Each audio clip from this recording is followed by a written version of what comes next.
Service of Radio Algeria International. It's time for the news.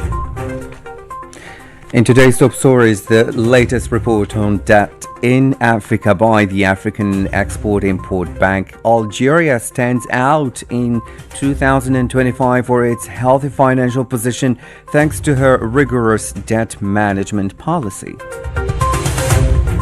Two members of the Freedom Flotilla Madeleine who were detained under inhuman conditions by the Zionist authorities are to be freed. And a plane from the Indian airline has tragically crashed shortly after takeoff with over 200 passengers on board that authorities say there was no survival.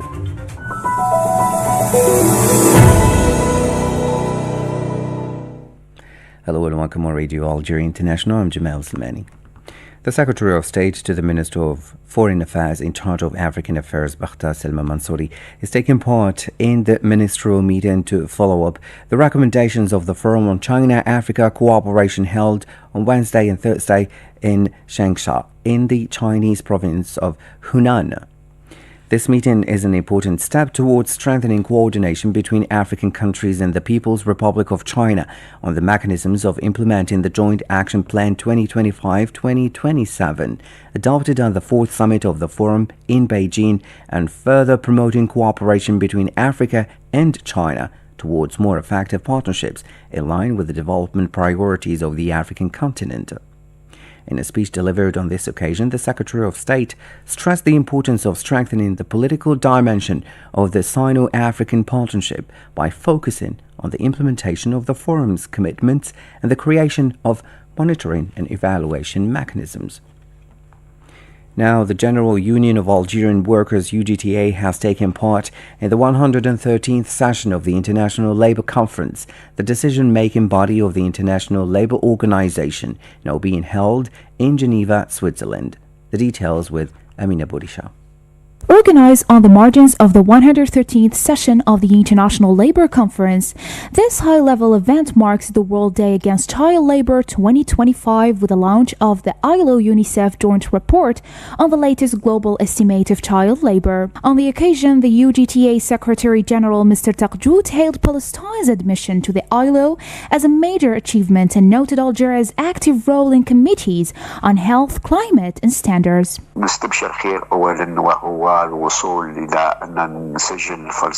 We are optimistic first and foremost about Palestine's recent registration as a non-permanent observer member in the International Labour Organization. This was a major achievement that had been years in the making, and we accomplished it this year. The vote on Palestine was significant, around one-third or nearly 80%, representing 185 votes in favor of Palestine, which is a great accomplishment. Regarding other matters, we worked on several files within different committees, including biological files related to health and occupational health. There were also other committees focused on climate and the economy. This time, a government representative chaired the Standards Committee on our behalf. On the 10th day of the conference, Mr. Taqjout praised the ILO's historic role in improving workers' lives worldwide, while stressing the need to address rising global inequalities, environmental degradation, and the impact of rapid technological change on the labor and social protection. Mr. Taqjout blamed the global development model for current crises and called for revising North-South economic ties based on solidarity. He welcomed the ILO's move to tackle key issues while upholding ILO principles. In this context, Mr. Taqjout stressed the urgency for the ILO to strengthen the capacities of trade union organizations to fulfill their missions, notably through training, particularly in developing countries. Now, according to the African Export-Import Bank, Afreximbank, in its latest report on debt in Africa, Algeria stands out in 2025 for its healthy financial position, thanks to a rigorous debt management policy and solid import coverage in a continental context marked by a general deterioration in external balances. While many African countries are still struggling to get their debt back on track, Algeria's low debt-to-export ratio, a crucial indicator of external debt sustainability, illustrates a prudent fiscal policy combined with strong export revenues, according to the report State of the Debt Burden in Africa and the Caribbean, published on the Afrexim Bank website. More details with Masoud Sharfi. According to the figures presented, 14 African countries will still exceed the critical threshold of 180% for the debt-to-export ratio in 2025, a threshold defined by the Debt Sustainability Framework as the limit above which the risk of financial distress becomes high. Countries such as Eritrea, Sudan, and Sao Tome and Principe even have ratios about 800%, revealing a particularly alarming situation. Algeria, on the other hand, remains well below this threshold and has the lowest ratio on the continent, as highlighted in the Afrexim Bank report. Algeria's performance is also highlighted in the analysis of foreign exchange reserves.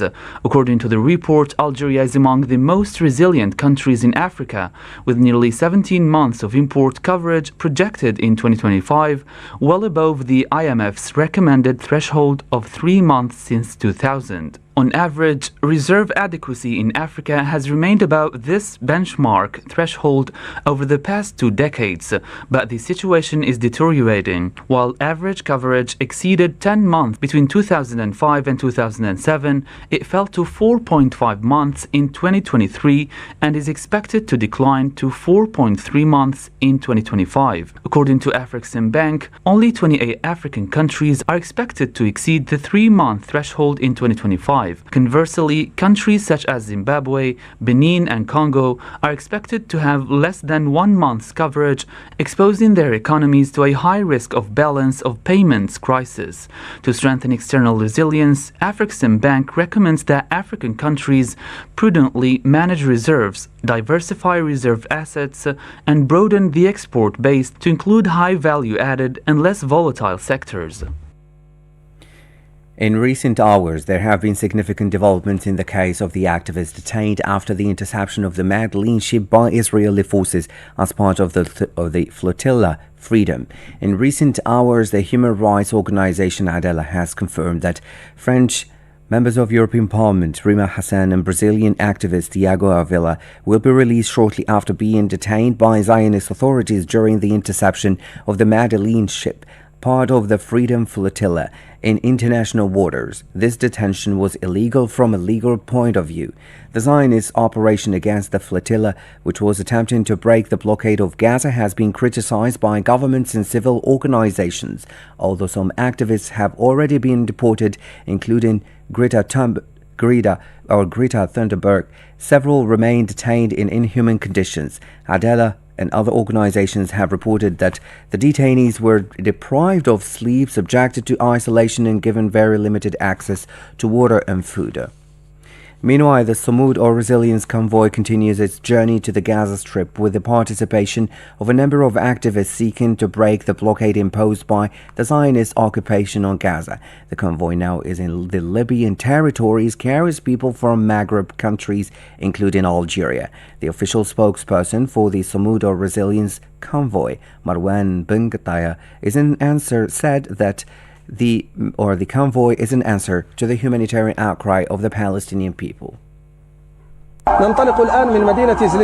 are now leaving the Libyan city of Zliten, where the participants in the resistance caravan spent a night of hospitality provided by the city's inhabitants. We are heading to the city of Misrata, where citizens are waiting to support and join this caravan on its way to the city of Benghazi. The journey will be long and will take hours, but the Algerian, Tunisian, Libyan, and Mauritanian participants are determined to reach the border and arrive at the Rafah border crossing to fulfill the caravan's mission in response to the humanitarian appeals of the Palestinians in Gaza. The time has come to end this aggression that has lasted more than 20 months. It is time to break the siege on our people in Gaza, and these are the slogans carried by the resistance caravan, without any hostile message to anyone and only wanting to put an end to this aggression against our vulnerable people in Gaza.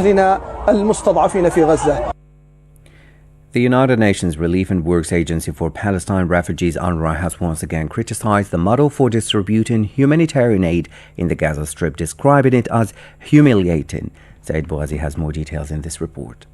UNRWA spokesperson Juliette Thomas said in a message posted on social media that it is a very humiliating model based largely on rumors, which causes anxiety among desperate people. All we are saying is that there is a model. This model has worked. We have distributed aid directly to the population without diversion, she stressed.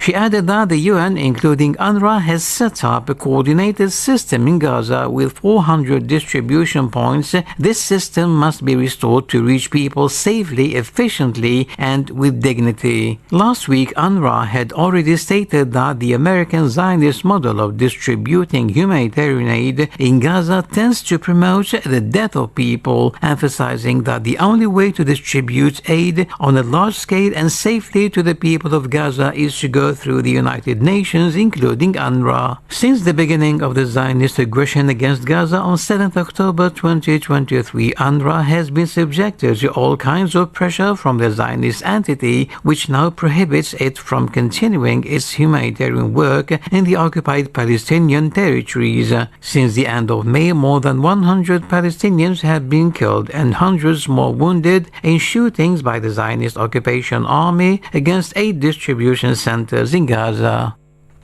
UN Secretary-General Antonio Guterres has expressed concern over U.S. sanctions imposed on 4 judges of the International Criminal Court. His spokesperson Farhan Haq said the following at a daily press conference. The Secretary-General expresses serious concern about the designation of 4 judges of the International Criminal Court to be sanctioned under the executive order by the United States. While the United Nations and the International Criminal Court are separate institutions with separate and distinct mandates, the United Nations considers the ICC a key pillar of international criminal justice, and the Secretary-General respects its work. And the Secretary-General also emphasizes the importance of the basic principle of judicial independence. Now, in the United States, U.S. Marines will join National Guard troops on the streets of Los Angeles within 2 days and would be authorized to detain anyone who interferes with immigration officers on raids or protesters who confront federal agents. Masoud Sharfi again. Los Angeles endured a 6th day of protests that have been largely peaceful but occasionally punctuated by violence, mostly contained to a few blocks of the city's downtown area. U.S. President Donald Trump ordered the deployments over the objections of California Governor Gavin Newsom, sparking a national debate about the use of the military on U.S. soil and animating protests that have spread from Los Angeles to other major cities including New York, Atlanta, and Chicago. Activists had also gathered in New York, Boston, Chicago, Dallas, Atlanta, and elsewhere, rebuking the Trump administration's tough stance against migrants and its aggressive roundup efforts, which Democratic leaders in California have criticized as contributing to a sense of fear across communities. About 700 U.S. Marines have arrived in Los Angeles to support 4,000 National Guard troops in protecting federal facilities. Though authorized to detain threats, they are not to act as civilian police. California has filed a legal motion to block the deployment. Now, a plane from the Indian airline that was supposed to go to London has tragically crashed shortly after takeoff from the airport of Ahmedabad in the northwest of India. The plane had over 200 passengers. According to authorities, there were no survivals. FAO's new report review of the state of world marine fishery resources 2025, which draws on data from 2,570 marine fish stocks, painted a complex picture. Assistant Director General of the Food and Agriculture Organization, Manuel Barange, said the following. The main result of the report is that 35.5% of the fisheries out there are unsustainably exploited.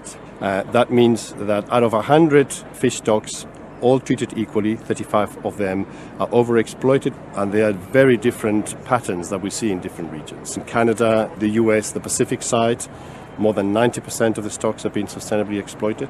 In the Antarctic region, 100% of the stocks are sustainably exploited. So those are the positive. There are some negatives. For example, the northwest African coast down to the Gulf of Guinea, more than 50% of the stocks are overfished, and this is a trend that has been deteriorating over time. The Mediterranean and the Black Sea, also in a difficult situation. 65% of the stocks in this sea are overexploited.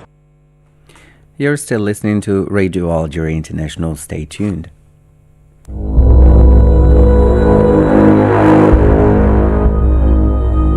Hello and welcome in Echoes of Time, where we uncover the great civilization that shaped our world. I'm Miriam Bershin.